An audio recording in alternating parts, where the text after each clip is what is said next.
இந்த கணக்கை எப்படி ஈஸியா சால்வ் பண்ணலாம்னு பாருங்க. அந்த சம் ஆக்சுவலா பெருசு இல்லையா? 512 3 டைம்ஸ் மல்டிப்ளை பண்ணும், 12 3 டைம்ஸ் மல்டிப்ளை பண்ணும், அப்புறம் கீழே மல்டிப்ளை பண்ணி ஆட் பண்ணி திருப்பி டிவைட் பண்ணாதான் ஆன்சர் வரும் இல்லையா? ஆனா இது அந்த ஃபார்மேட் போக கூடாது. என்ன ஃபார்மேட்ல இருக்கு பாருங்க, A into A into A, B into B into B இல்லையா? அப்ப என்ன ஃபார்மேட்ல இருக்கு? மேல A cube minus B cube ஃபார்மேட்ல இருக்கு மேல. கீழே என்ன இருக்கு பாருங்க, ஏ ஸ்கொயர், இது ஏ இல்லையா? ஏ இன்ட்டு ஏ, இது ஏ பி, இது பி இன்ட்டு பி இல்லையா? அப்ப என்ன ஃபார்மேட்ல இருக்கு? கீழே A square plus AB plus B ஸ்கொயர்ல இருக்கு இல்லையா? இப்ப நமக்கு தெரிய வேண்டியது ஒண்ணுதான்.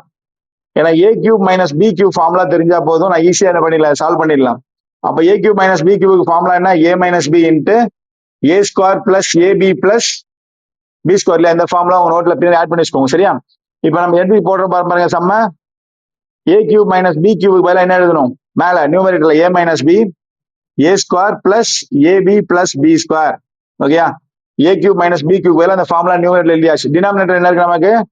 ஏ square plus AB plus B square இல்லையா? அப்போ இதுவும் இதுவும் கேன்சல் ஆயிடும். பேலன்ஸ் என்ன? A minus B. கரெக்டா? ஏ மைனஸ் பினா ஏ வேற வேல்யூ என்னது? 512. கரெக்டா? ஏயோட வேல்யூ 512 மைனஸ் பியோட வேல்யூ 12. அப்போ 512ல 12 போச்சுன்னா 500. ஸோ இந்த கணக்கோட ஆன்சர் என்ன? 500. சரியா? இந்த மாதிரி கணக்குகளை எளிய முறையில் செய்யணும்னா மறக்காம நம்ம சேனலை சப்ஸ்கிரைப் பண்ணிக்கோங்க. பெல் ஐகானை பிரஸ் பண்ண மறந்துடாதீங்க. உங்க நண்பர்களுக்கும் மறக்காம ஷேர் பண்ணுங்க. நன்றி.